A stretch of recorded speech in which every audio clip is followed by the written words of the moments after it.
Assalamualaikum warahmatullahi wabarakatuh. Halo teman-teman, apa kabar? Perkenalkan, kami dari kelompok 6 dengan anggota Ariska Septiani Susanti, Nova Lestari, Martina Wijayanti, Melati Vista, dan Septi Sabila Miranti.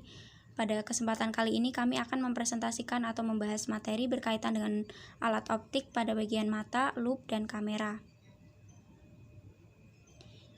Yang pertama yang akan kita bahas mengenai mata. Mata di sini adalah organ atau sebagai alat optik alamiah yang dapat menangkap perubahan atau perbedaan cahaya. Cara kerjanya dengan menerima, memfokuskan, dan mentransmisikan cahaya melalui lensa yang kemudian menghasilkan bayangan dari objek yang dilihatnya.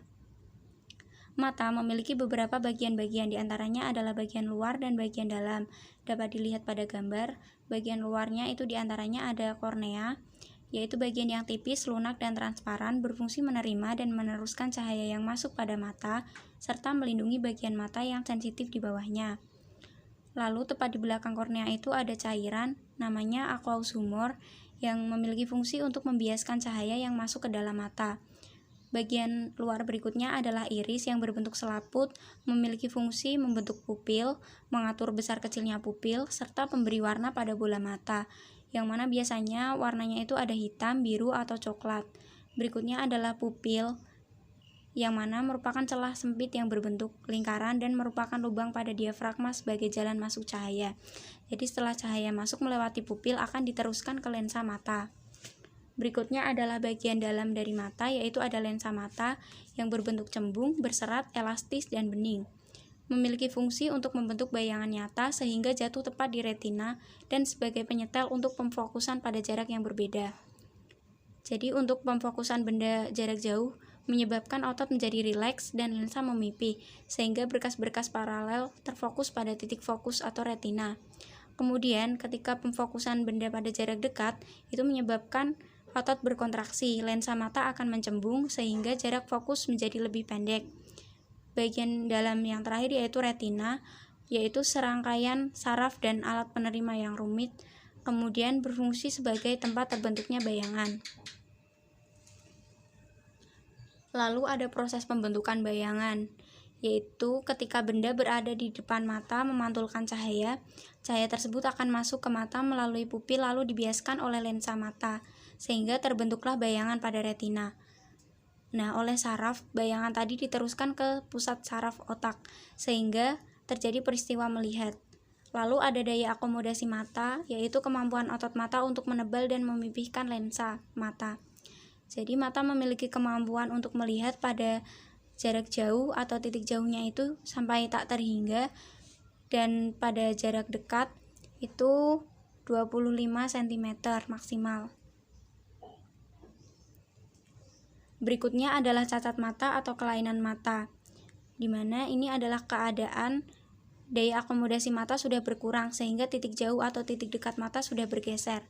Yang pertama, kelainan mata itu ada miopi, yaitu kondisi mata tidak dapat melihat dengan jelas benda-benda yang letaknya jauh. Jadi ada batasan tertentu untuk melihat pada benda yang berada pada jarak titik jauh, sehingga tidak dapat melihat titik jauh tak terhingga, tapi ada batasan jarak tertentu.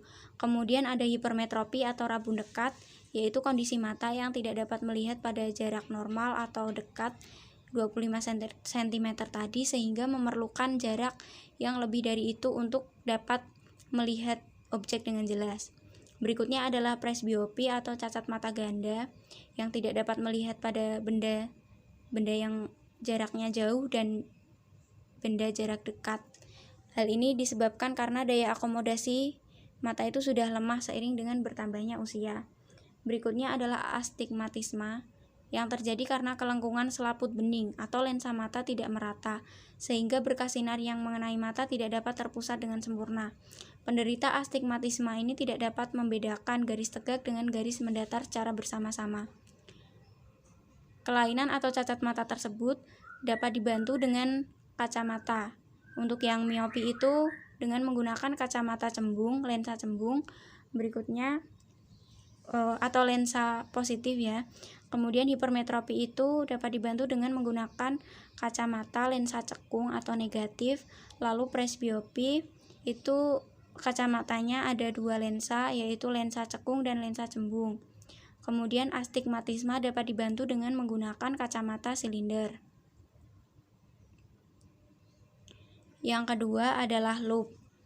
Loop di sini adalah alat optik yang paling sederhana yang dapat digunakan untuk mengamati benda yang berukuran kecil. Loop hanya menggunakan satu jenis lensa, yaitu lensa cembung atau lensa positif. Pembentukan bayangan pada loop dapat dilihat pada gambar.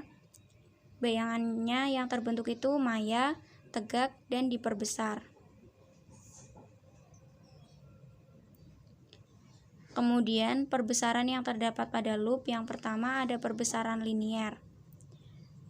Perbesaran linier ini dirumuskan dengan M sama dengan S aksen atau jarak bayangan per S atau jarak benda sebenarnya.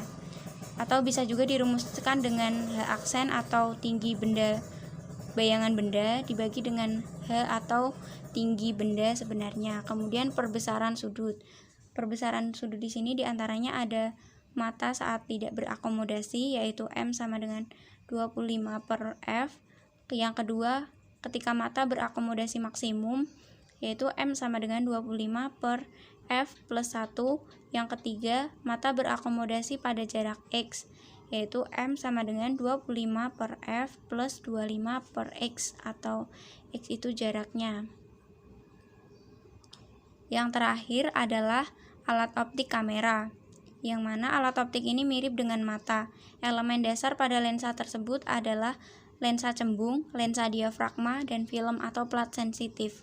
Fungsi dari elemen dasar tersebut diantaranya yang pertama, lensa cembung itu memiliki fungsi sebagai pembentukan bayangan pada benda. Lalu ada celah diafragma, itu memiliki fungsi sebagai pengatur intensitas cahaya yang masuk. Dan yang ketiga, bagian yang ada kamera itu film, berfungsi sebagai penangkap bayangan yang telah dibentuk oleh lensa.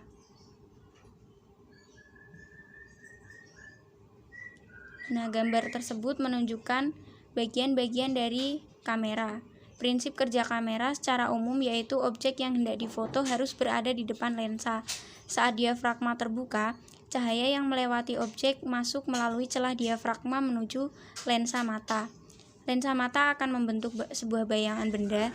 Agar bayangan benda tersebut dapat tepat jatuh pada film dengan jelas, maka letak lensanya harus digeser-geser, mendekati atau menjauhi film. Saat menggeser lensa pada kamera seperti saat mengatur jarak fokus pada mata.